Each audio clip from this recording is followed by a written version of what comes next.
And welcome everybody to our Delaware Live Sports DIAA quarterfinal breakdown show. Joining me today is Glenn Frazer, Jason Winchell, Mike Lang, and Nick Alessandrini. Guys, how's it going? Good. Great. Doing good. All right, well, Awesome. let's get right into it. We're going to start with Class Single A. 4 games this weekend, gentlemen. Number 1, Laurel will host number 8, Odessa, Friday night at 7. We lost Mike. Number 4, St. Andrews will host number 5, Indian River on Saturday. That game's going to be at Appo at 1 o'clock. Number 3, Tattnall will host number 6, Seaford Saturday at Tattnall, 1 o'clock. And number 2, St. Elizabeth's will host number 7, Charter Wilmington on Friday night, 7 o'clock at Appoquinimink. Look, I've seen the Bulldogs a couple times this year. We're going to start right off there with the top seed. I think Laurel's very talented. Solid on both sides of the ball. Congratulations to Coach Joey Jones, Coach of the Year for their district. They got a kid by the name of Javier White that it's just – he does everything for him. He has scored touchdowns in every facet of the game, offense, defense, special teams. So, he is their big guy. They also – I think they're going to be the most tested team in this bracket. They played 4 AA teams this year, and they split. They won 2, lost 2. They beat Brandywine and Sussex Tech, and then they lost to Woodbridge and Delmar, and both of them were 1-touchdown games. Glenn, you have Odessa in your backyard. What do you think here about this game? Okay, that's a pretty big backyard that I have there, isn't it, Benny? It's a Middletown, Odessa towns. That's all it's saying. Yeah. I haven't really seen Odessa, but I took a look at their schedule. First of all, congratulations to head coach Dan Pritchard, his staff and team, making the playoffs in the very first season with those freshmen and sophomores. Having said that, what a tough opening round assignment drawing the Laurel Bulldogs. The Ducks had the 3 wins. One was against Early College High School, which everybody beat up on. One that was First State Military Academy. And then their signature win, and the upstate crew did the game, was Polytech. That was the big win for them. That's what got them the number 4 spot in District 2 and got them into the playoffs. But I got to tell you what, it's going to be a tough road to hoe. I don't see them hanging too long with Laurel. And unfortunately, I think it's going to be a running clock in that first round game for them. Mike, your thoughts, Laurel and Odessa? Well, I agree with Glenn. Just getting to the tournament, I think, is an accomplishment. And to be playing in Laurel, Benny, you're familiar with the atmosphere down there. I think it's just going to be just maybe a little bit overwhelming for them, maybe from an atmosphere standpoint, as well as a talent standpoint. I think they just have freshmen and sophomores this year. So, I think they should just enjoy the experience and obviously go out there and play their hardest, which I know they'll do. But I just can't see any way that Laurel lets this one slip away. Jason? Yeah, I'm kind of with those two. Congratulations to Odessa, first season, freshmen, sophomores, to get into the state tournament. And that can only help them in the future. They get the experience of playing there. They get experience of playing on the road. Just unfortunately, it was probably, the wrong draw for them. But, again, congratulations to them. And Laurel's, they're the team to beat right now in that class. And they're going to go out there and show it against Odessa. And, I'm with them. It's going to be a tough draw for the Ducks. And Nick Alessandrini, what say you? Yeah, similar to Jason. Tough draw for Odessa. We were there at the inaugural homecoming game this year, as Glenn alluded to earlier. I'll tell you, fantastic environment at Odessa. The field's fantastic. The signs, it looks like you're at Oregon and Eugene with everything they've got over there. The facilities are fantastic. But again, the team is just really young. They did impress me for how young they were with what they were able to do. Very well disciplined and a well-coached team, and definitely a team to look out for. Is they got a couple really talented offensive players, just young guys on them. And they're going to get better as they progress in their careers. A team to watch out for, but Laurel's a different animal here in round 1. All right. Let's move to the number 2 seed. Unfortunately, Pat Gary-Antes couldn't be with us today because he is our expert when it comes to St. Elizabeth. He was the quarterback of the 2010 last state championship team at St. E's. So we're going to go to you, Nick, instead. Get a little insight. You've got to see St. E's some this year. They're going to be taking on the Charter Force at Appoquinimink on Friday night. Yeah, I like St. E's. Obviously, and Glenn, there's a tough matchup with Caravel to end their season. And I mean, when you think St. E's, you think Benson, and he was banged up for that game. Obviously, his stats are off the charts this year. Again, there are rumors going around because you don't necessarily know what kind of stats he has. You just know that they're enormous and that he's getting a lot of touchdowns, more so than anybody else in the state. So if he's able to get healthy, again, we're not sure necessarily how he's doing health-wise, but again, maybe they should be able to get by, obviously, in round number 1. Hopefully he's good to go. And if not, maybe if they feel confident, maybe give him another week, but it all just depends how he's doing. But I think St. E's is going to look pretty good rolling round 1. Glenn, what do you think of this inter-district matchup here? Yeah, I agree with Nick. That was a tough game for them with Caravel. And it looked to me as if Benson was injured coming into the game.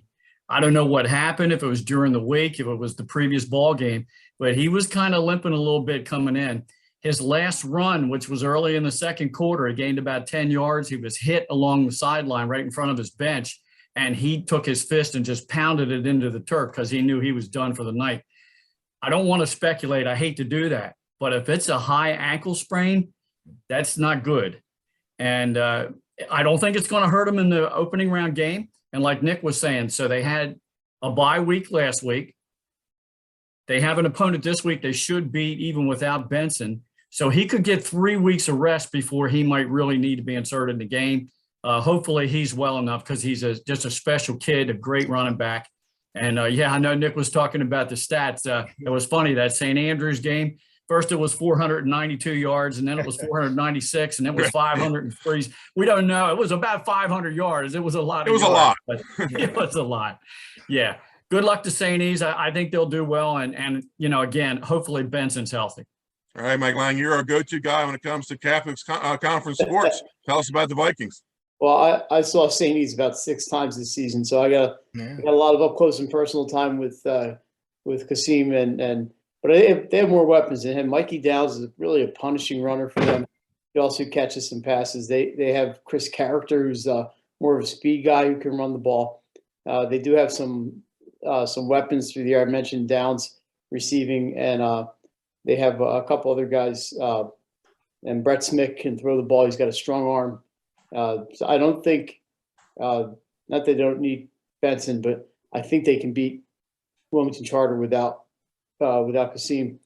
And he has had the week off. So, and I haven't talked to Mike Lemon. I haven't been over to St. E's in a couple of weeks, but I think they'll be just fine this Friday night. And I'm sure Q wants to be out there playing, but the most important thing for them is that he's healthy. Jason. All right, let me start with the force. One of the things about going to the 3 class was a team like them that struggled the last 10, 20 years. So congratulations to them for getting in there. Kind of like Odessa, not the right matchup for them against the St. E's team. This St. E's team can score, like Mike said, even without Benson. They have some weapons.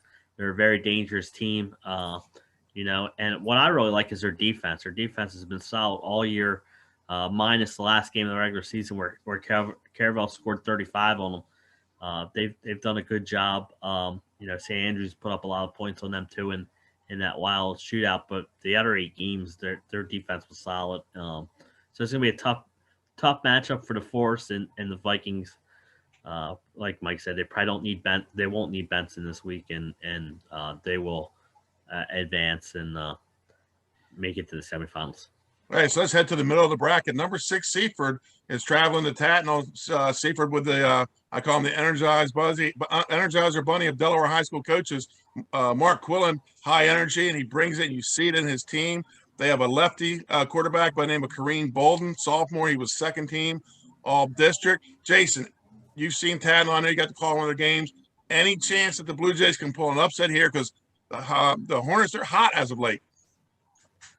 Yeah, I think there's a chance Seaford's going to have to play mistake-free to do it and be able to stop the Tattnall running game, which has really come on.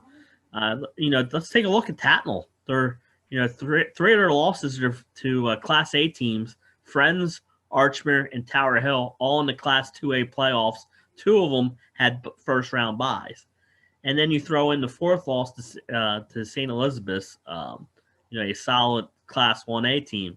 So, their schedule was tough.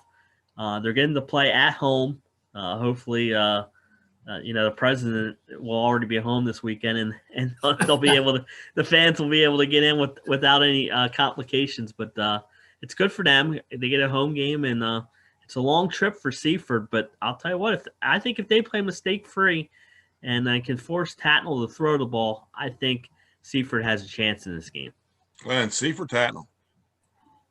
I took a look at the schedule, Benny, and I got to tell you, they lost to the teams you figured they were going to lose to, and they beat the teams they were supposed to beat. I don't see a signature win for either one of those two teams facing the 1A competition that they did. Having said that, it's traditionally always been a problem for downstate teams who traditionally play on Friday nights to go up on a Saturday and rearrange their schedule and play. And it's most important how they're going to come out of the gate. Is Seaford just going to step off the bus and it's we're not ready to play till halftime? Well, that could be a big mistake because Tattnall could already be up a couple of scores. Right. I think the key to that game is if the Blue Jays are ready to play in the beginning, then I think it's going to be a tight game all the way to the finish. I don't know much about Tattnall, but I know a lot about Mark Quillen, covering him at Sussex Tech over the years, and now Seaford. Mark Quillen will have the Blue Jays ready to play when they step off the bus. I follow him on Twitter every day. There's a message every day. There's focus, and he went there to rebuild Seaford, and rebuild he's done so far. Nick Alessandrini. Yeah, Ben, you know more about Seaford than I do. Me, Mike, and Jason this year had a chance to check out Tattnall. They were going through a rough patch at that time in their season. They were at home. It was a big game for them, their annual Under the Lights game, a great environment there at Tattnall. It was great to see a lot of their fans come out. They didn't perform as well that day, but I'll tell you, they did show some flashes, and now they're starting to put it together late in the season. Rashawn Lamons was fantastic, even against Friends. Wasn't able to get in the end zone, had an interception at safety on defense, was phenomenal on the ground in that game. And now if you look at what he's been able to do these last few weeks, he's been spectacular for them, scoring on the ground and also, like we said, in the secondary. So they've been hot. Again, haven't seen a lot of Seaford, but Tattnall has shown some flashes, and I think that game is going to be really close. That'll be a Saturday at noon at Tattnall.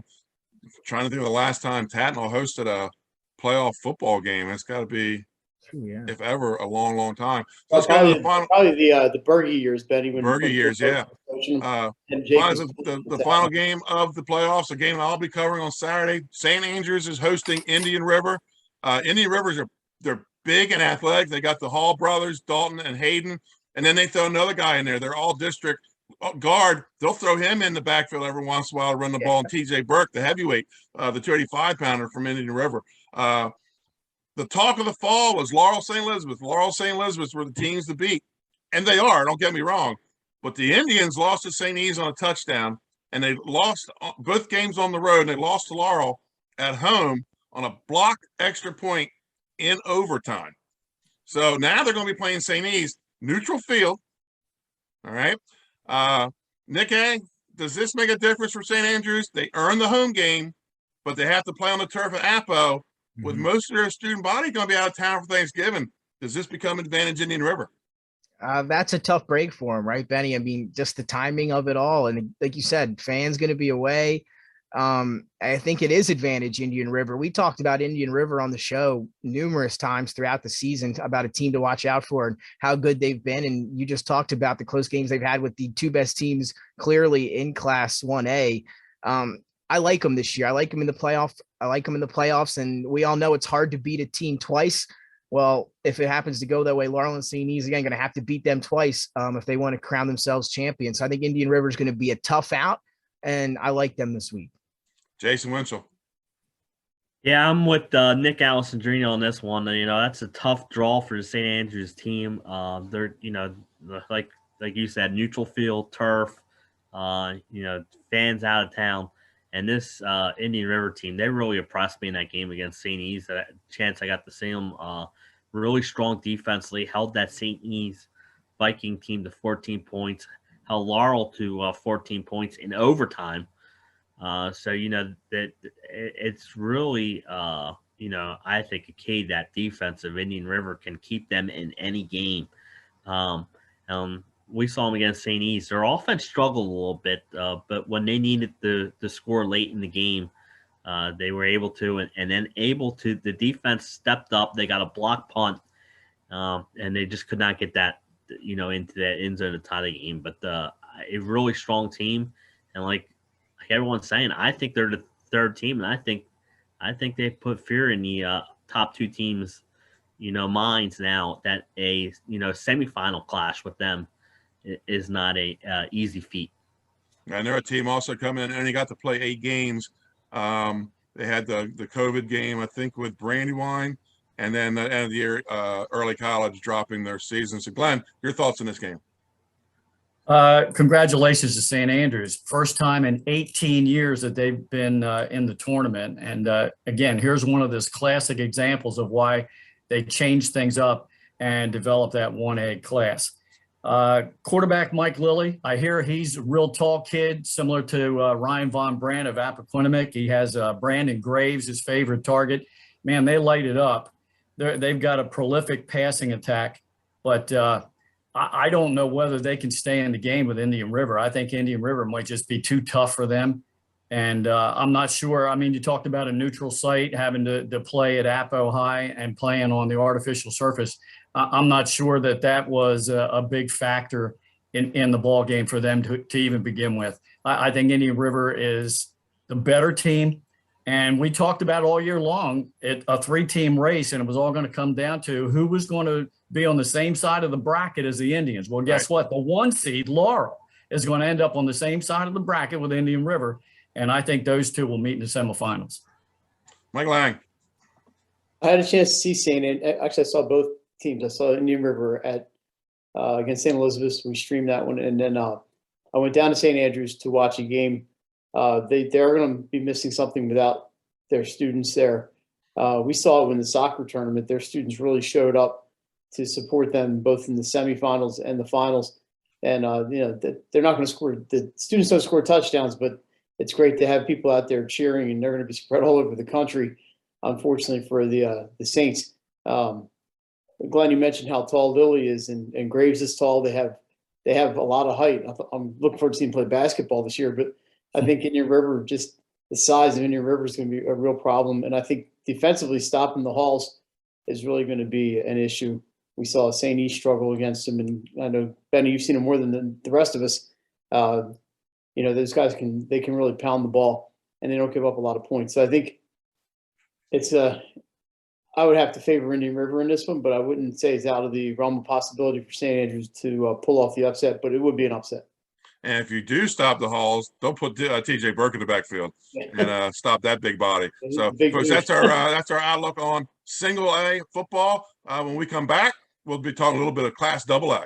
We'll be right back with you on Delaware Live Sports. Hi, it's Scott and Lauren from Soho Concepts. And today we're at Catch 54 in Fenwick Island, Delaware. Catch 54 is committed to serving beautiful, simple coastal cuisine overlooking the bay. House favorites include signature crab cakes, shrimp and grits, our famous 54 burger, all accompanied by a Wine Spectator wine list and a great selection of craft ales and cocktails. Catch 54 offers delicious nightly specials, award-winning waterfront dining views, and the best happy hour in town. Catch 54 in Fenwick Island, Delaware, open 7 days a week. See you soon. Congratulations, Dover Federal, on 60 years in business in Delaware. You've been by our side since our doors opened. Thank you so much for giving me a call on so many years ago when I had no credit. You helped our business grow into what it is today. As a military family, thank you for supporting the financial needs of servicemen and their loved ones. Happy anniversary, Dover Federal Credit Union. Happy anniversary, Dover Federal. Thank you. Thank you. Local people, local decisions, Dover Federal Credit Union. For over 15 years, our company has been building homes in Sussex County, Delaware. We offer a completely comprehensive program for our customers that makes building a new home enjoyable. At Capstone Homes, we have access to lots in our amazing communities or through our realtor partners. Visit with our team of professionals for a completely comprehensive experience. We can handle absolutely every part of building a new home for you and your family. Create your new home. Create a Capstone home.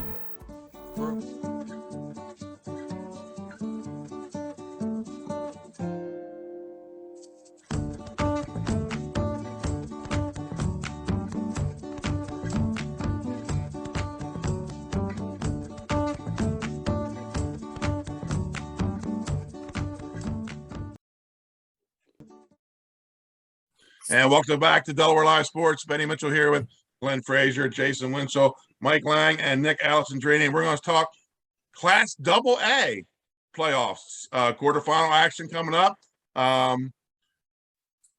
Let's take a peek into the AA. As number 8 St. Mark's beats number 9 Howard 14-6. So the Spartans will be headed to Archmere to take on the number 1 Hawks Saturday at noon. So to our former Sparty, Nick, how do your Spartans stack up here? I think it could be a pretty good game. Obviously, we all remember, and Jason and Mike can talk a little bit more about the first matchup with Archmere back in the regular season, a fantastic game there. But just based on everything we saw last week, obviously some of us were at St. Mark's at the Graveyard for that game against Howard. And Howard obviously, didn't finish their season the way they wanted to, kind of limping their way into that game as the number 9 seed. They struggled offensively. Again, they have some good players. Wakil Frazer played really well for them. They struggled offensively. I thought St. Mark's looked pretty good. It was a tough game overall for both teams. I would have maybe if your St. Mark's would have gotten to if they were on maybe a little bit of a bigger role going into the game against Archmere, they feel a bit good, but they got the playoff win first in a few years. And Logan Klein was great for them. Sophomore wide receiver, took those screens. I mean, he looked like a seasoned veteran back there, taking those screens to the house, knocking over defenders. But St. Mark's has been banged up all year, and the offensive line, defensive line has been banged up. Artis, who's been their main rusher, only, I believe, got a few carries in that game on Friday night. Not much doing for him on the ground. Obviously, Chase Padalano, their starting quarterback, tried to give it a go on Friday night, couldn't make it through the game. Jack Burns now is going to play quarterback, and he's done a good job for them, but then they lose him at other positions that he's played on that team offensively. I think St. Mark's has a lot of talent. I think it could be a good game if St. Mark's plays some good football. But Archmere, we saw it against DMA in that last game of the season. They look really, really good this year. And when they were on the show, they talked about how that loss to Howard last year kind of really got them going this year. And I think they're seeing championship for them this season. That's how well they've been playing. Glenn Frazer, Hawks and Spartans on Saturday. Well, I'm glad that our crew picked the St. Mark's Howard game to do in the opening round, because that was one of only 2 close games the entire weekend. All the rest were blowouts. How about this stat? The 4 games played in the opening round of 2A, the combined score was 123-13. Mm-hmm. But Nick A. and Coach Harmon got the good game. Right. And, and kudos to Howard. I mean, they hung in and made that a ball game in the second half. St. Mark's was banged up a little bit in the mid part of the season. They came back out of the season. I think they're pretty healthy now. But I got to tell you, Archmere with Albero and the Udovich brothers, I think they've been on a mission since they lost that state championship last year to Howard, and they've been my pick to win the 2A. I'm sticking with Archmere. I think St. Mark's will hang around for a while, but I think the Hawks will pull away in the end. Mike Lang, I know you got to stay neutral because you cover Catholic Conference sports, but give us some background on these 2 teams. Well, I got to tell you that I know a lot of these kids from both teams, and they're both sides have great kids. A couple of notes from the St. Mark's. Well, one from St. Mark's is that TJ Martin was back for St. Mark's. He missed the entire season with an ankle injury. So it's good to see TJ in there. You mentioned Donovan Artis did not run as much. They're going to miss Padalano, if for no other reason, like you said, Glenn, moved Jack Burns out of some other spots. But Burns does a competent job at quarterback. The thing with Archmere is they just have so many weapons, and offensively, Kieran Udovich, by the way, is out. He will not play. He's done for basketball season as well. I think Kieran's hoping to be back for lacrosse, but we're not sure. Last time I talked to him, he wasn't sure. But they have received. They have Connor Udovich. Johnny Kim is a running end receiving threat. They have Matt Delos and there's so many, Max Ewing, and so many guys. And they have a big line. I think the line matches St. Mark's very well. I just think there's too many weapons for Archmere. However, as Jason knows, and Jason was at the game, they always play a close game with St. Mark's. So I think Saturday noon should be really good. I'd have to lean Hawks, but I think it's going to be a fantastic game. I think it's being a little underrated by some people, but I think it's going to be a great game. All right, Jason, heading up to Claymont. Pick yourself up a Claymont sub. Tell us about this game. Yeah, I was at the first one, and St. Mark's fell a yard short. If they had a timeout, they would have tied the game because they would have brought in their place kicker. He was rushing on the field. but they just couldn't get out there fast enough to get the snap off. But that was a 98-yard drive. They started their own one and got to Archmere one, all on the ground behind Ardis. Ardis ran the ball well that game. St. Mark's struggled against Archmere's passing game, but were able to keep them out of the end zone, but just one time. So I think St. Mark's defensively was really solid that day. But Archmere was really banged up going into that game. They lost a couple of their offensive linemen in the Mount Pleasant game, and the Howard game before that. So they lost them for the St. Mark's game. They're healthy now. Their offense looks a lot different than they did the first time. But like Mike said, anytime Archmere and St. Mark's plays, it's close. I've been the one where St. Mark's had a 21-7 lead going into the fourth quarter, and Archmere came back to get the win 24-21.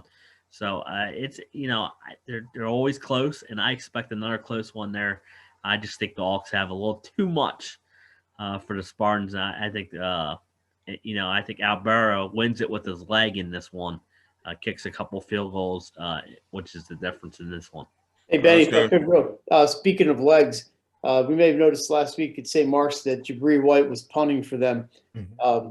If punting comes down to play a role in this game, Jabri White is not their usual punter. He has taken over for the young man who punted before, who's no longer on the team. So that could be a difference. Jabri he did his job last week, and he does get some good kicks off, but he's not their normal punter. So we'll have to see if that plays a role. I duly noted. So let's go to the next other half of that side of the bracket. And Glenn, as you alluded to the scores in AA this weekend or last weekend, number 5 DMA was all over Concord, 52-0 on Friday night. The Seahawks now face number 4 Caravel down in Bear on Friday night at 7. The Bucks' only loss is to number 2 Woodbridge, and the Seahawks' lone loss was to number 1 Archmere. Both those teams finished unbeaten. Is this a feature game of the weekend in AA, Mike? I'm sorry. I'm sorry. Yeah. Sorry, my mind drifted there for a second. I'm getting old. Thinking about the game. Yeah, I think DMA is going to be. DMA Caravel rather is going to be a good one. It's good to see two teams with those records play each other. I think we were cheated last week with some of the scores, and I'm really looking forward to seeing that Archmere offense. My head is elsewhere. The Caravel offense against that DMA defense, and then see how Caravel handles players like Devin Green and Jordan Green and some of the other weapons that DMA has. BJ Aline, it should be a real good one down there at Caravel. The Friday night and Saturday thing's not going to make a difference. These are 2 Friday night teams. They're both used to playing on turf under the lights, so it should be a pretty even matchup. But I'd like to see how the Caravel defense handles the weapons from DMA. I didn't get a chance to see Caravel this year, but I know they scored a ton of points against a lot of people, including St. E's in that last one. I think they put up 35 against them, or 41 points. So, that could be the premier game of the week, and there's a couple of them this week, but that's going to be a good one. And sorry, I wasn't on the ball there, Ben. That's all right. Glenn, you got DMA making the rise here in AA, and you got Caravel that's an established program. What do you think of this game? Yeah, congrats to DMA for winning I think that was their first ever playoff win last week. Correct. They've had some fine teams, good records, but they have not been able to get past the opening round until last week. And but they just had it all over Concord. Concord was just outmanned in that ball game. I like this matchup, and I got to see Keyshawn Drum go for the first time last week. He's special, and he runs behind that big line with Owen Robinson and Andre Smith that both made first team all district. It's going to be interesting for me to see what DMA does defensively to try to slow him down, because it takes more than one player to bring him down. He'll get hit at the line of scrimmage, get away from that, and then get into the secondary. He's tough on both sides of the ball. I think, tell you the truth, if he's not all state for one or both, then somebody didn't mark their ballot right. I'm looking for a very good ball game here. I think this game, to me, as well as all the other three. We talked about 2A being deep all year. I like all four of these quarterfinal matchups. I think they're all going to be good games. Nick Alessandrini, you've got to see a little bit of DMA this year. I don't know if you've seen any Caravel, but Yeah, we talked about Keyshawn Drumgo. He was the offensive player of the year in District 3, and that's a district that had Kenny Newton from Woodbridge who rushed for over 1,200 yards. Yeah, Drumgo was very impressive. We had a chance to check them out a few weeks ago the week before Glenn had St. E's Caravel. And they were playing Milford. Milford was banged up near the end of their season, but it was a huge win for Caravel, but they were clicking on all cylinders. I'm really impressed with the sophomore quarterback, Awerda as well. Smooth, very smooth back there. Great off the play action, and it does make it easy on him when your running back's Keyshawn Drumgo, when everybody's going to bite on that handoff. So you're never going to be brought down by one defender. It's going to take 2 or 3 guys to bring him down, and it's going to be interesting to see what DMA does, like Glenn said, defensively, to try and slow him down. But DMA's got some good linebackers. Archmere was able to beat him through the air. A lot of their times are Albero, the quarterback, running the ball. It's going to be interesting to see what they do defensively. Obviously, also, and anyone can jump in here, I'm not sure about BJ Aline's status for this week. I'm not sure. I don't think he played. He was not the quarterback on Friday. I think Jordan Green ended up playing quarterback for them on Friday. Again, speculation about what's wrong with Aline, but not necessarily sure. So if he's able to go, again, that's the one thing, is you're hoping he's going to be the starting quarterback's able to be able to play in the game. Right. He's been great on the ground. And the one thing that when we watched DMA twice this year, they beat Howard, came back and beat Howard, struggled in the first half. And Jason could talk a little bit about the turnover issues they've had in the first half of some of these games, but they got to get Devin Green the ball. And I know they get him the ball and he'll end the game with a certain amount of carries, but in 2 games that we did, they were kind of slow starting games. They came out throwing with Aline, who we know is, he can take use of his legs, not the greatest passer through the air, definitely capable, and he's going to get better as his career goes on. But Devin Green's one of the best running backs in the state. And when they're able to get the ball in his hands, especially early, and take a wear on that defense, I think the Seahawks are a lot better of a team. And I think it's going to be, like you said, Benny, the premier game this weekend should be a fantastic one, and probably going to be a 1-score game, Jay. Guys, we joke about Jason and his dungeon where and now the lights have gone dark, and I think he's in the dungeon. So, Jason, from the dungeon, tell us what you think about this game.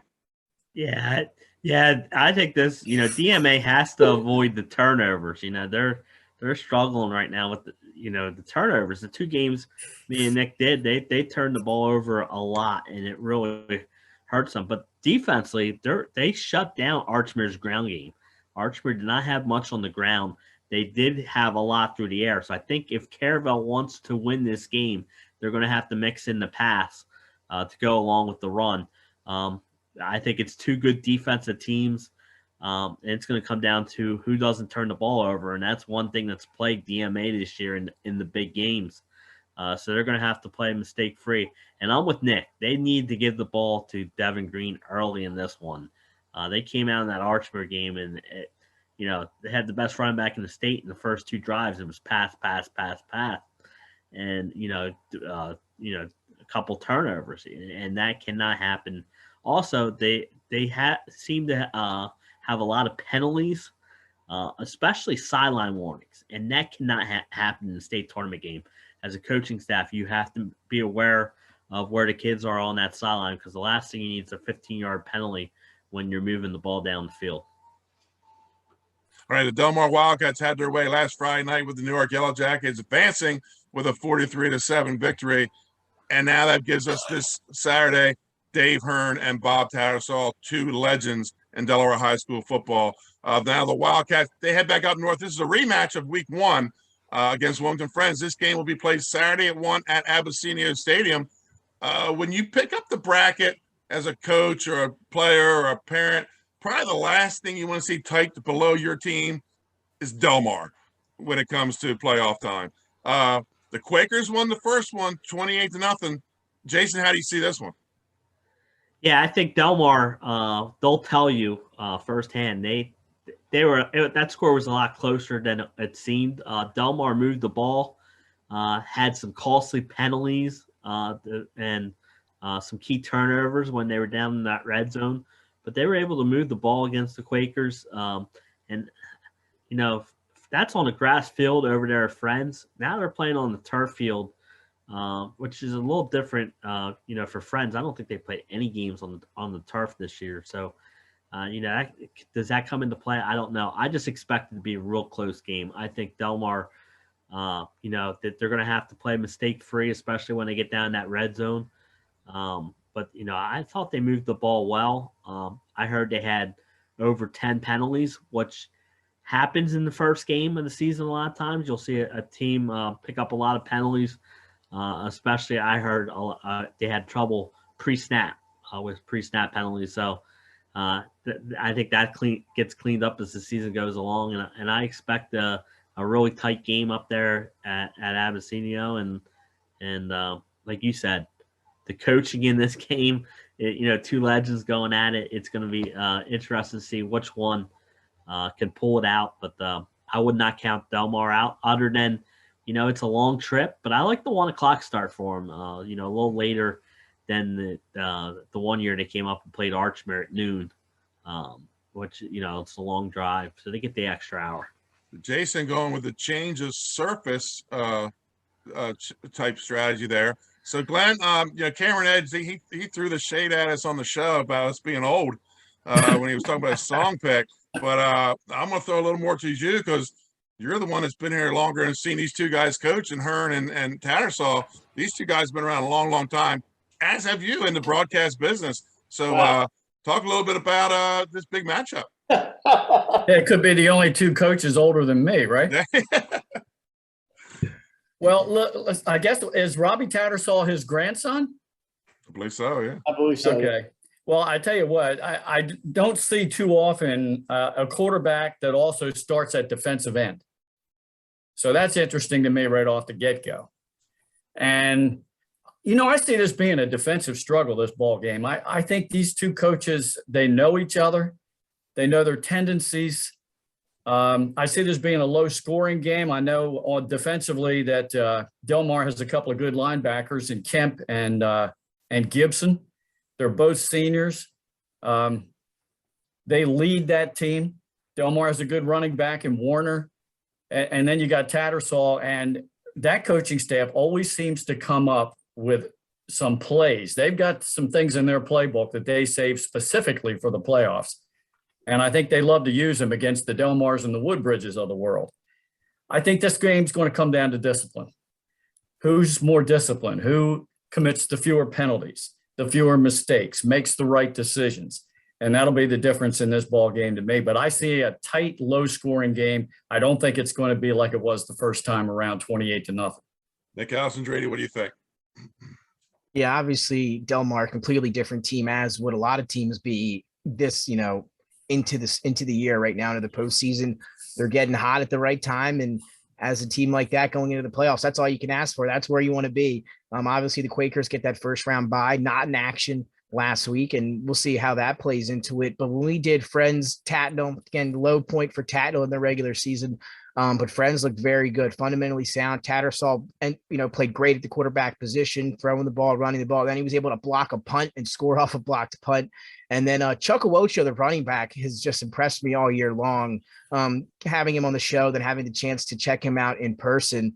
Again, he barrels over defenders, never goes down on first impact. And I think he could be the X factor here. If he can continue to have the success he's had on the ground for Friends, they could be looking good. But I think if Caravel DMA is premier game 1 of the week, this one is right up there as 1A. Mike Lang, bring us home on this game.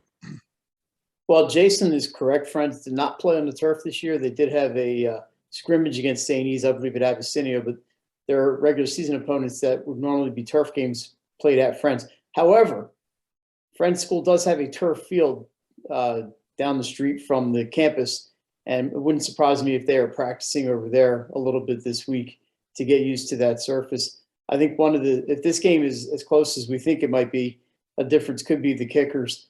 And Friends has an all-state kicker in Alessio Christianetti Walker. The kid can probably make a 45-yard field goal. So if you're Delmar, I don't think you want to be anywhere within the 3-point range there at the end of the game. You want to keep it out of they won the Mount Pleasant game because of Walker. He kicked 2 field goals. It should be a great one. I haven't seen Delmar this year, so I don't know too much about them. I know that Dave Hearn does a great job down there, and they are always a competitive team. So this should be a good one. But number one, I think the turf may not be as much of an issue because they have a turf field at Friends, and watch that kicking game. That could be a difference maker. And if that Archmere St. Mark's game kind of speeds along, I may shoot down to Abyssinia and try to catch the end of that one. Hey, Mike, you brought up they have an all-state kicker. They seem to always have an all-state kicker. They had Jaworski for 4 years. And Glenn, one of the points you made, you talk about the kids on Delmar. The Wildcats have no real superstar on that team. They just a bunch of guys, 30, 40 guys that bring their lunch pail to the field and they're ready to play football. And, there's just not one guy you point to and say, if that guy's out, we're in good shape, because they just have so many, their team's strong. Let's move to the last game of the weekend. Saturday night, Tower Hill used a clock control game to beat Sussex Tech 14-0. Jason, Mike, you were there with me. The Hillers defense stopped the Ravens twice inside the 10, once at the goal line at the 1 yard line.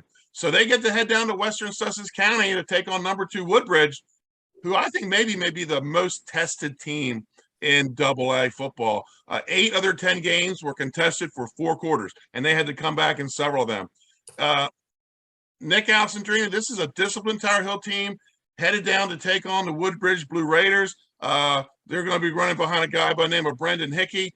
110 yards for him last week, but he's going to see 2 linebackers. First of all, this Woodbridge defense is fast. It's fast with Rashid Stones and Wyatt Wright. Talk a little bit about this matchup. Well, again, you talked about it. Tower Hill is a well-disciplined team. I just they're going to need a lot more than that, I think, to take down the Woodbridge Blue Raiders. Again, they've been fantastic all year. They've beaten some tough teams. They played some tougher teams this year through the schedule, undefeated. And again, as we all know, if that game gets close late or even into the second half, they run away with it. Exactly right.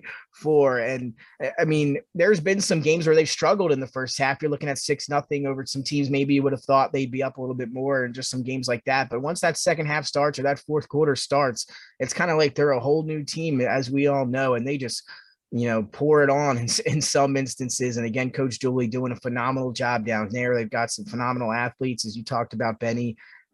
I got to stop a decent amount of guys on that team, and I don't see them getting their first loss of the season this week. Ben, you've been down there with me. You know what it's like in Woodbridge when that fourth quarter starts, especially when they're behind. Talk a little bit about this game. Yeah, ever since Troy Haynes played down there, and of course the tragic ending to his young life, it's been fourth quarter magic at Woodbridge. It's just continued. There's a mystique down there. The fans know it too. The players, when it comes to the fourth quarter, the 4 fingers go up. The fans are standing and applauding, and they're all raised there. It's a mystique, and it gives you chills when you're down there. And then to have the team follow through, they're just not going to lose in the fourth quarter of a ball game. It's mind-boggling to me, but a testament to a truly great young man on and off the field. It's a great story down there. Woodbridge has carried on their tradition. You mentioned the names Newton and Westcott. They're loaded. They're fast. Tower Hill's a very good team, but advantage Woodbridge for playing at home. Home field advantage is going to be big in this ball game. It's very tough to win down there. And if Tower Hill doesn't have a healthy lead going into the fourth quarter, then they're just in trouble, because it'll be something that's out of their control. You can't control the magic that happens at Woodbridge in the fourth quarter. I think the Blue Raiders are a team of destiny. I think all 4 of these quarterfinal games in 2A are going to be close. I don't see any of them being a runaway or a blowout. And I think Woodbridge is one of those teams that'll be playing in the semifinals. I think it's been 5 years since they've lost at home. They lost to Wilmington Friends on a Jaworski field goal down there early in the season. So it's been a long time. Mike Lang, talk a little bit about this game. Well, I think Marvin Dooley, obviously, he's one of the best coaches in the state, and he's done a great job down at Woodbridge. He's got more to work with than he had the last few years at St. E's as far as numbers go. And I know he loves having that community support The downstate teams tend to get the whole towns out to watch me. And Woodbridge, it's 2 towns, right, Benny? You got Greenwood and Bridgeville. Greenwood and Bridgeville and Farmington, really. And yeah, so it's like double the support. I'm wondering about Tower Hill. Hickey got banged up a little bit last week. Then he had a broken hand after the game. Yeah, he's got to be healthy. And Don Peatlock, really, he just carries the ball over and over. He's the Energizer Bunny you mentioned earlier. Right. Don Peatlock he's the offensive weapon besides Hickey. They might need to put the ball in the air a little bit, look and find some of those receivers. I just don't know if they can run Peatlock 30 times and Hickey 15 times and score enough points to beat Woodbridge. But you never know. Tower played a little bit better schedule this year than they have in the past, and they passed the test again. They do a great job over there, and this should be a good one. And at some point, if I get a few hours, I'll sit down and watch it.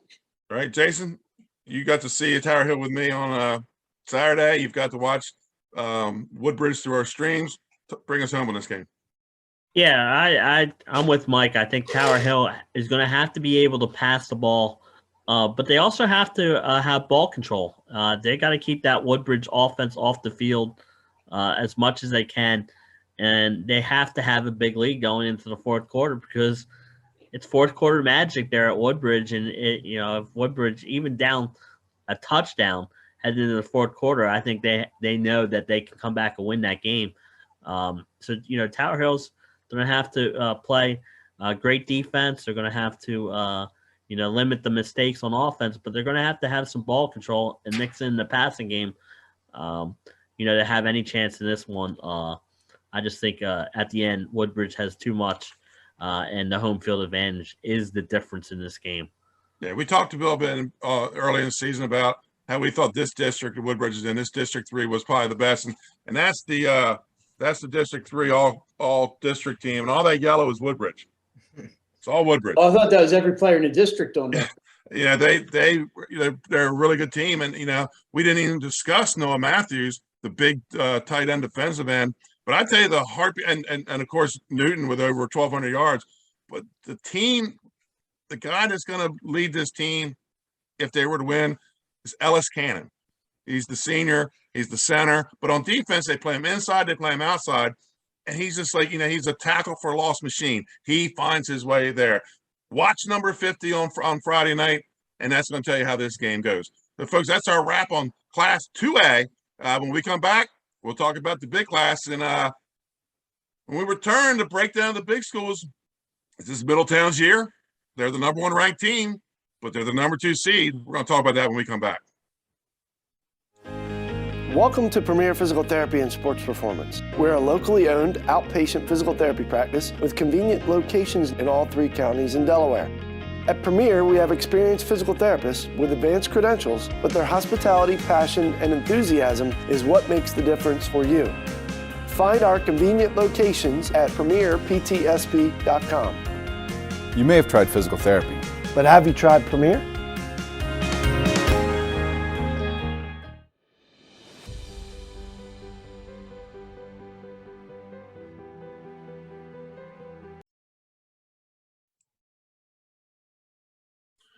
And welcome back to our DIAA football state tournament quarterfinal breakdown.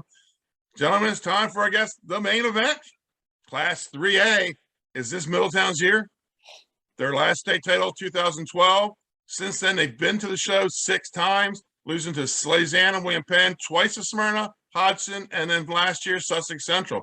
Glenn, you live in Smyrna, but you got the Middletown roots. You get first crack at it. The Cavs have outscored their Delaware opponents 261-53, and they're at home where they will host Appoquinimink, who advanced by beating Cape and Lopin 38-0 for the second time in a few weeks.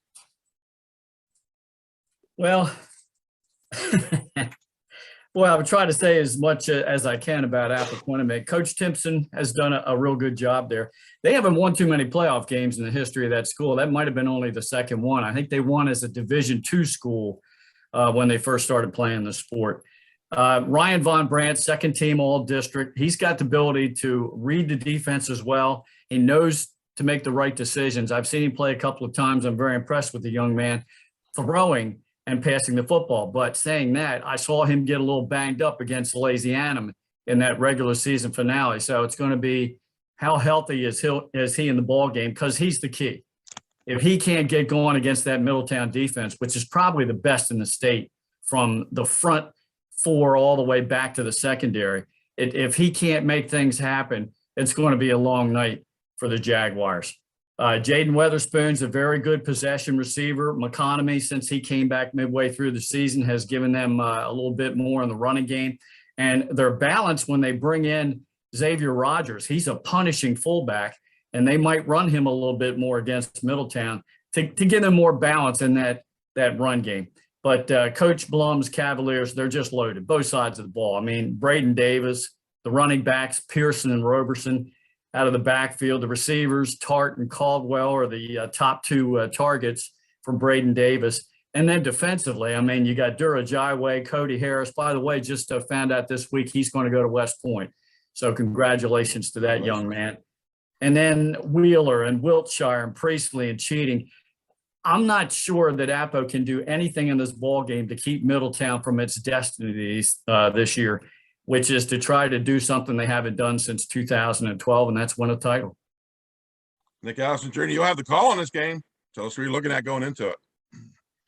Yeah, as Glenn said, Von Brandt been the guy for Appo offensively. McConomy, great on the ground as of late. Just haven't had a chance to check out Middletown, but obviously I saw a lot of them last year, watched the game against St. Joe's Prep this year.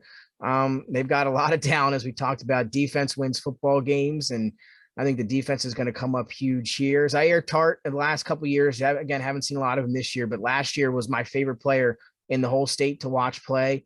Saw him with a few catches in that game against St. Joe's Prep this year. And again, Middletown, just a little bit too much firepower for Appoquinimink. But again, Appo, good season for them, especially the way they started this year. It was a rough go the first couple of games for them, and they were able to find some success late, play a lot better. They improved as the season went on. So I like Middletown in this one, but Appo, great way for them to end their season, or finish their season and coming into this game, I should say. Mike, big Middletown crosstown game. Yeah, was that where's that? Was that West Middletown, Glenn? Yeah. Basically Cecil County. Yeah.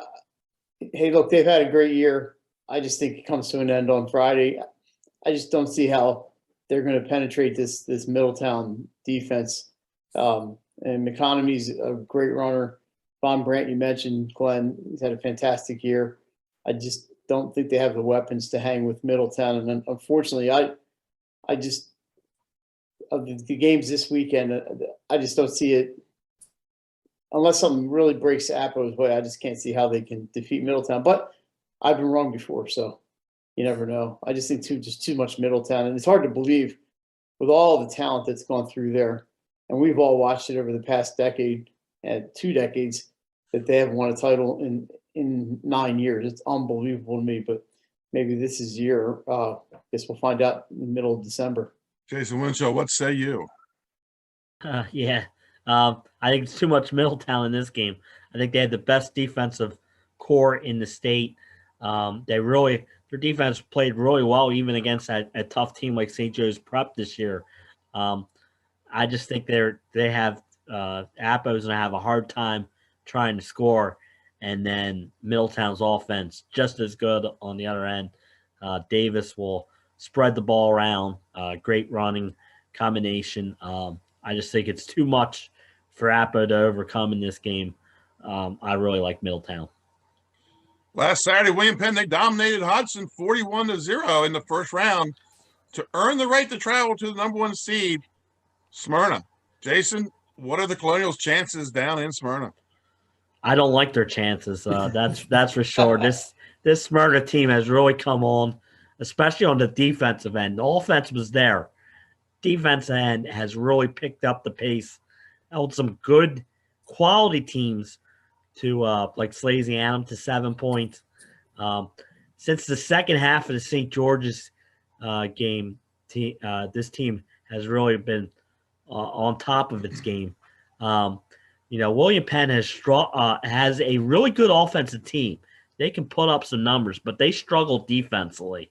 And so that's not a good recipe when you're playing a Smyrna offense that has so many weapons, and playing at home, I think Smyrna is too much for William Penn in this one, and I think it's a way to show that the defense for Smyrna is still kicking as it goes into its semifinal game next week. Nick, Mike Judy has changed the way Delaware football, high school football, is going to be played with a 2-platoon system.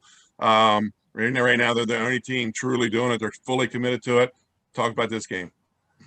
I mean, Smyrna, I like Smyrna a lot. I mean, Cam Edge, fantastic. Demo is great at receiver. Obviously, the Knight is fantastic. I mean, they're rolling again at the right time, as Jason talked about, and I think they're going to put up big numbers offensively in this one. Again, it's a trip for William Penn, and I like Smyrna a lot. And I know we'll talk about a few more games before we, get to maybe a Smyrna Middletown conversation, but that's the way I'm trending. And I think Smyrna is going to have too much for William Penn.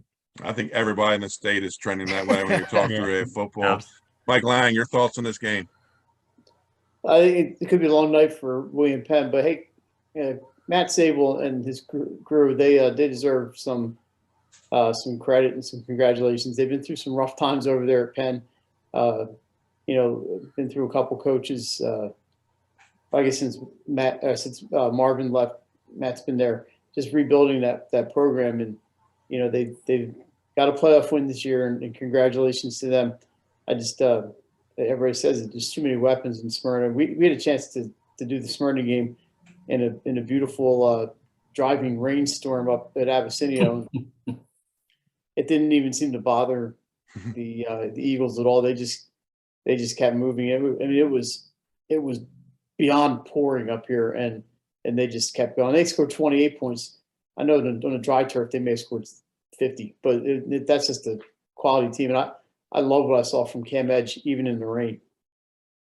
And Frazer, you're going to have the call in this game. The Knight brothers, Cameron Edge. We talked about how defense wins championships. Smyrna, that defense is getting better. And they have a young man by the name of Nathan Lesniak that is just getting better and better at linebacker. And plus the fact he's a wrestler just makes him monumental. Talk a little bit about this game. You'll have the call. I knew that you were going to bring up Lesniak from the linebacking group just because of the wrestling angle there. And he didn't even make all district first team. The other two linebackers did, Cole Moyer and I'm trying to remember the other one's name right now. Radcliffe. Right. Radcliffe and Moyer made first team all district, and Lesniak didn't. But what a really solid linebacking core. And then you've got Brandon West up front. I agree with what Jason and the other guys have said. This defense has steadily improved as the season has gone on, and that spells disaster for the teams that are going to face them in the playoffs. They also have Hicks and Woodruff, who are solid in the secondary. And really, just like the guy said, after they struggled on the road in that St. George's game, they have looked extremely impressive. And I have to agree with Mike. And that weather that they played at Abyssinia against Sally's, I cannot believe the way Cam Edge and that offense operated under those conditions. It looked like it wasn't even raining to them. It wasn't bothering them at all.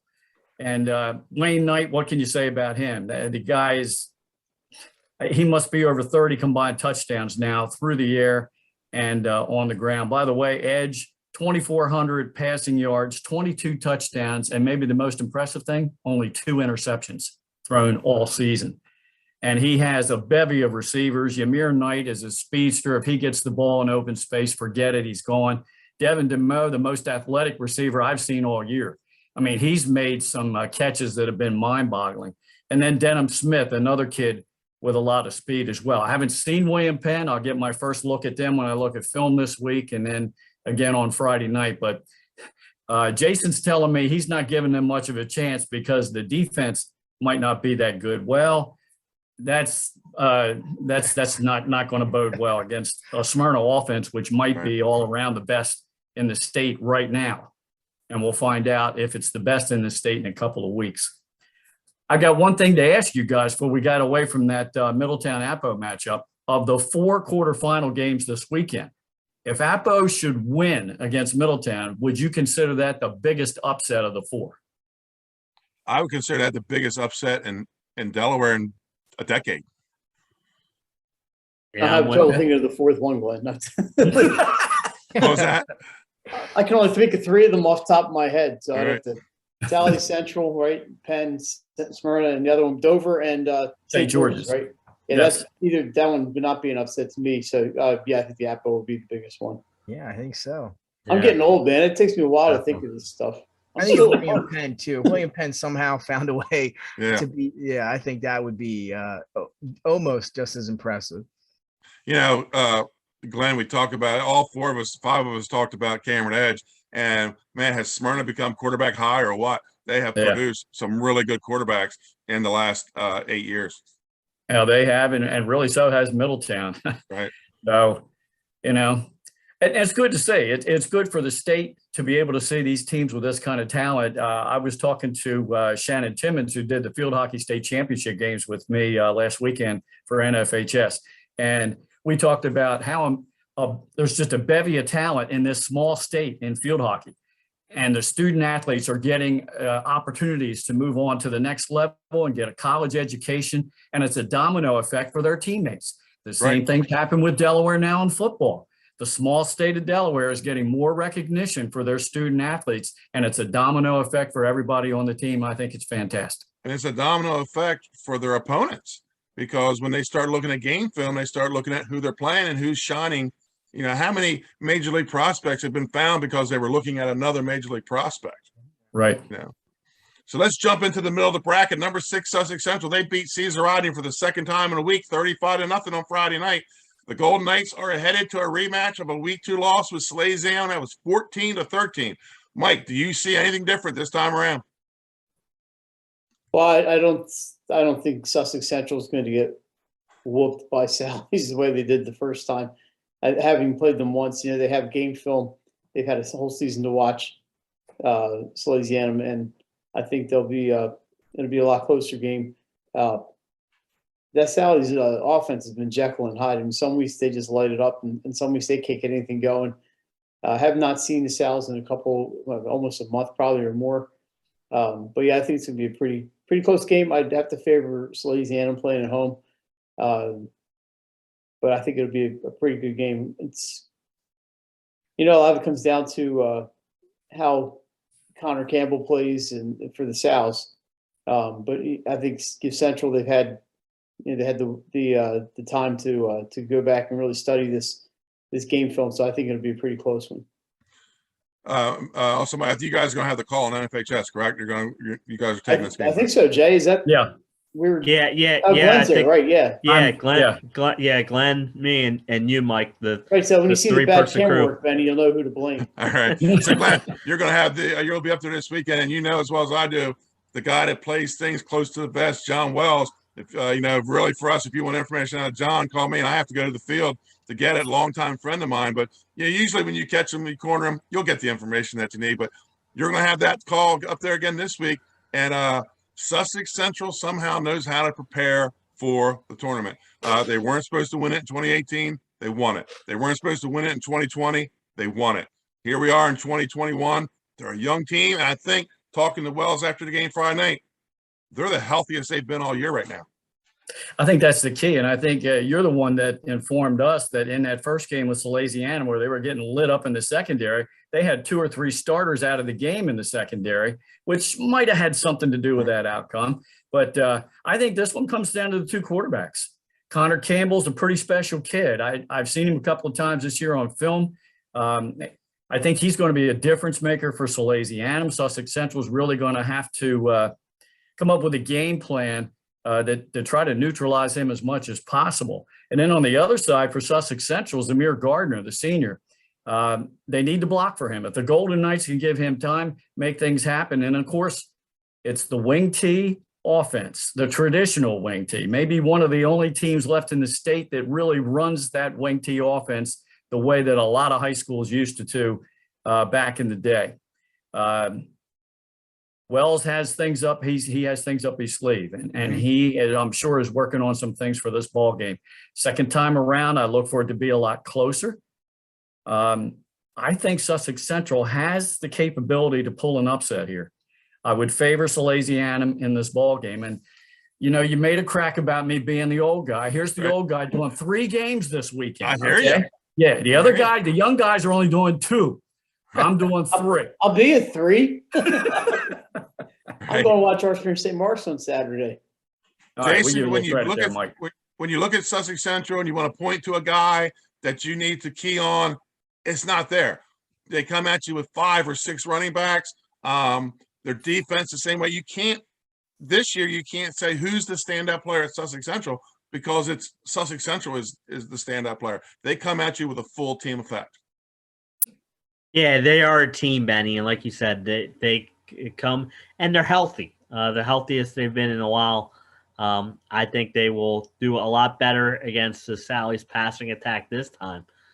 The key for me is the Sally's running game has been MIA the last month and a half of the season due to some injuries. I don't know if they will be back this week or not. I know the week off probably helped, but they have to find that running game because if not, Connor Campbell has been running for his life back there as especially that Smyrna defense came at him wave after wave in that game. So I think they have to try and find a balanced attack. We said this year that it's a different Salesianum team with their passing attack. I think they became too passing happy down the stretch of the season the last few weeks and became very predictable, the teams that they were playing. The Sal's had a good second half comeback against Dover. They seem to be a better second half team this year than in the first half. The problem is they've been down. They were down 14-0 to William Penn, before coming back in that game. So they need to find a way to get some early points like they did against that first time they played Sussex Central. I think this is going to be a real close game. It's going to come down to the wire, I think. So, Nick, I talked to John Wells after the game Friday night, and he said that, Zamir Gardner didn't have a great game. He said, number one, he just couldn't get comfortable in the passing game. Part of that was the Caesar Rodney pressure, and he said that's something they're going to fix with their line this week. So, Sussex Central able to fix up that passing game to go along with that hard-nosed running game and the new Salesianum. What do you see here? Yeah, and they're going to have to play better offensive line-wise, like you said, Benny, because Sally's has some pass rushers. They have some guys that can get to the quarterback, obviously a good linebacking core as well. So they're good up front, especially defensively. And we've seen it in the past. We've done some games with them this year where they've had 3 or 4 sacks in a game, and those guys can get after it. And in the first game, had a chance to do the first game against Sussex Central, like you and Glenn talked about. They were a little banged up, and you could visually see it with them out on the field. I know their primary back, I believe at the time, was Andrew Long. In the game before that, he had run for over 130 yards coming in, and he was hurt, I believe, on the first play of the game. He never really got going or felt himself out. Gardner struggled due to the injuries, and they went down early. And like everybody else talked a little bit about, Connor Campbell really had success with his legs in that first matchup, dropping back. And again, he would take off and pick up, I believe he had a 40-yard run, a 60-yard run in that game. He was great in scramble mode. So again, Sussex Central are going to have to play well up front to diminish that pass rush from Salesianum if they're going to throw the ball. And again, they're running that wing T. You may not have to, but they're going to have to get a push up front and come out and show it early again to show them that last time it's going to go differently around the second time around. And Jason, Mike, you remember that first game for Salesianum at Cave? It was Connor Campbell's feet that put him in that position to win that game as well. So let's get to our final game of the weekend. The Dover Senators traveling to number 4 St. George's. Dover won the first meeting 21-14. Glenn, at the time, this was Dover's signature win. They're still an underdog here. Can history repeat itself?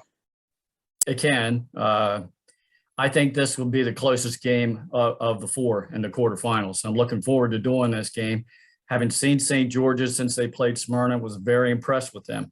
They had the lead in that game early. Smyrna had to come from behind to win. Very impressed with their ground game at the time. They have a very big front line, and that could cause some problems for Dover. St. George's also has a quarterback that can run the ball. So they have options. They want to grind the clock. They want to get the lead and grind the clock and make Dover have to come from behind. Kilby's a good running back. And they have another Kilby on the line who's very special as well. Dover is much more disciplined this year than I've seen them in a while, and that's credit Chip Knapp for that. The head coach that was with Wesley College, has done a fantastic job with that program.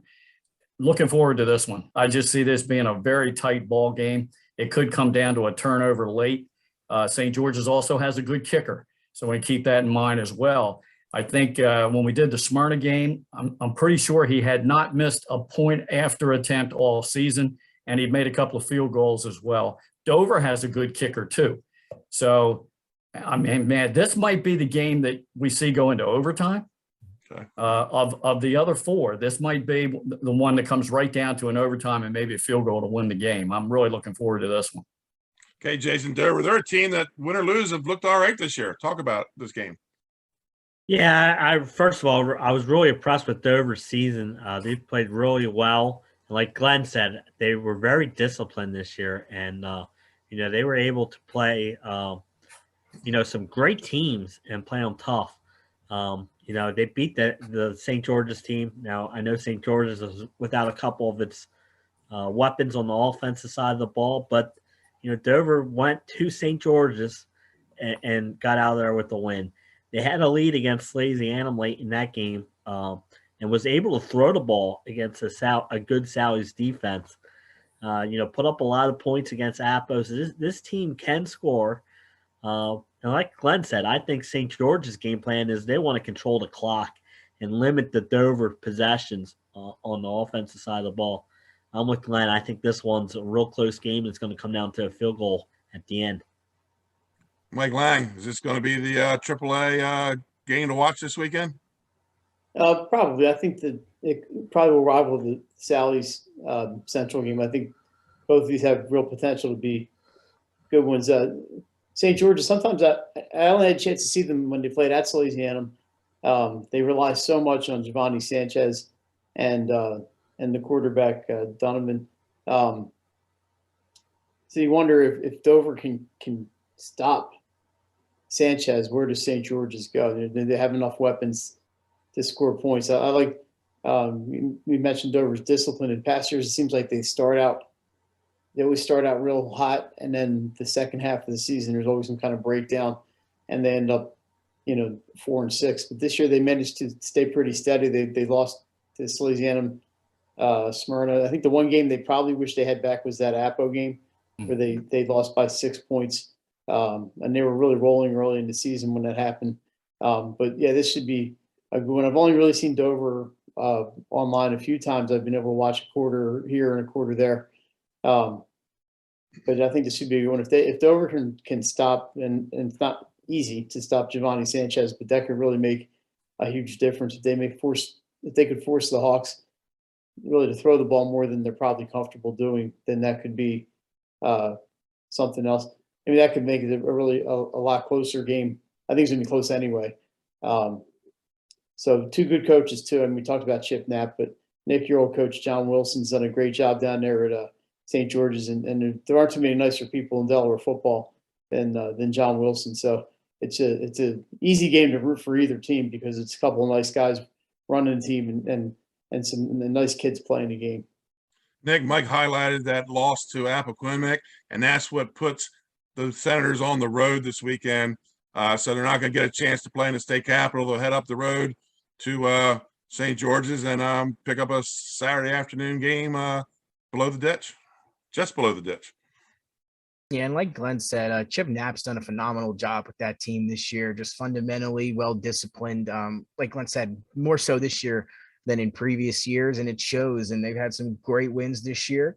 And I think this one, that like the rest of the crew said, is going to be the game of the week. If I had to choose one, this would be the one that I would choose as the game of the week. And again, first time around, as everyone else alluded to, I believe no Gio Sanchez or Elijah Alexander. And Elijah Alexander posting on Twitter, I believe this past week, him and a visit to Tennessee, heading over to Knoxville. So that shows you the talent out that he has, and especially with Gio Sanchez, one of the best running backs in the state. Again, look for a healthy dose of him against Dover.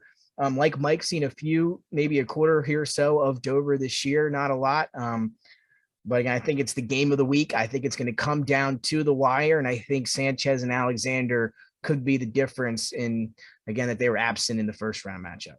Hey, Benny, just one thing to add to that game. I forgot to mention Elijah Sessum's a very good two-way player, a University of Delaware commit. He's a real good tight end for them. And the freshman sensation, John Parker, one of the surprise wide receivers of the season. He'll be a kid to keep an eye on in that game on Saturday. Thanks, Benny. No problem. Well, guys, that's a wrap up of our AAA talk and all our three classes. Folks, next week, we're going to pick this up a little earlier in the week. This is your Thanksgiving special from us here at Delaware Live Sports. Next week, we're going to hit the semifinals. We're going to try to get together Sunday night because we're going to cover most of the games, get a chance for us to regroup, and we'll come back out and do the same thing. Hopefully, we'll have Pat Garriantes with us next week for the semifinals talk. But I want to pick one game in any class, as you see, as I can't miss, and why. And I'll start the conversation. I'm going to start with the DMA Caravel game in Class AA. I think this game has a bit of a championship feel to it coming into the quarterfinals. Both teams are 9-1, and their only losses were to the only two undefeated teams. It's the new kids on the block versus the Caravel Academy Buccaneers that have been around since the 90s, and not just been around in the playoffs. John Reed, the head coach there, that won his state title his first year as a coach. Is this DMA's time? Well, we're going to get a real good look at it Friday night because they got to get through Caravel. They run the gauntlet for them to win a state title. DMA does. Jason, what's your game? Benny, that was going to be my choice, but you can take it if you want. Just tell us why. But I'm going to go. I'm going to go the other way. I'm going to go St. Mark's Archmere, and this is why. I think St. Mark's always plays Archmere tight, and I think that could be key. They've had close games in the last 4 regular season games. They've been close all the time. St. Mark's can't just get over the hump. Are they going to be able to this time? That's going to be the question. And I think Saturday afternoon at Claymont, that could be a real challenge to the Auks. Like Nick said earlier, they're a team of destiny. They want to, make up for last year's loss to Howard in the championship game. They want to get back there, but I don't think this was the matchup they wanted this early in the quarterfinals. That St. Mark's team always seems to give them a game, and I think that's going to be a real good game on Saturday morning. All right, enjoy that cheesesteak up there in Claymont while you're up there. Glenn, not your must-see. What's your can't miss for this weekend? Wow. I'm looking forward to the 3 games that I'll be broadcasting with the crew. I'm going to pick Salesianum and Sussex Central. And keep in mind that the Golden Knights are not a come-from-behind ball club. So they've got to be in it early. If Salesianum allows them to do that, or if the Sals have a problem a little bit with that wing T and Sussex Central hangs around, I think it's going to be a great finish in that one. But the key will be the Golden Knights cannot fall more than 2 possessions down in the second half to Salesianum because they do not really come from behind with that wing T offense. But I'm looking forward to that one. Looking forward to all of them, but that's my can't miss. Mike Lang, what ticket are you putting your money on this weekend? Well, I'm going to add another game to that one. I might catch the end of that one. Delmar and Friends. I think I think the score from the first game, from what everybody was saying, not indicative of the quality of Delmar or the difference between these two squads. I think this should be a really good one. Can Delmar make the long trip? And it's a long trip, and be ready by 1 o'clock. I'm sure Tattersall probably would play this game at 10 a.m. if they would let him. Right. But can they do is can Friends adjust to a turf field? Like I said, they have a turf field. Maybe they've been practicing over there. You never know. But I think you might look at the first game and go, I don't want to see that one. But I think it's going to be a game worth seeing. And I'm hoping maybe I can sneak over and catch just the end of it after the Archmere St. Mark's game. So Wildcats and Quakers. Nick Alessandrini, where do you head? I'll keep it new. Everyone with their own game. I'm going to go with St. George's and Dover, the game we just talked about. I think that one's going to be a great matchup. One you're going to have to check out. I think it's going to go back and forth throughout the game. 2 great coaches, Chip Knapp versus John Wilson. I think that one's going to be the game of the week, and I'm looking forward to it. Right. Nick, what games you had this week, Nick Alessandrini? Friday night, we are Middletown, Appoquinimink, and Saturday night, we are Caravel DMA. Glenn Frazer. Friday night, William Penn Colonials visiting the Smyrna Eagles. Saturday noon kickoff, I believe, at St. George's for the Senators and the Hawks. And then Saturday night, finishing it off, the top of the state in Wilmington, as the Salesianum Sals host John Wells and the Golden Knights of Sussex Central. Mike, where were you going to be? I believe I am working at Middletown Appo on Friday. I might be the camera guy. I'm not sure. Saturday, I'm going to be at Archmere and St. Mark's. I'll be tweeting right along there. And Saturday night, I will be with Glenn and Jason at Abyssinia for the Sals and Central. And by the way, I have to mention 16th in the country, baby. And Jason Winchell, where are we going to find you this weekend? I will be at the Sally's game Saturday night, and then during the day, Saturday, I might go catch a little of that Friends Delmar game. It's a rough weekend when you're working retail. Black Friday. So unfortunately, I will not be able to join the crew Friday night, but I wish them well down there at Middletown and Glenn at Smyrna.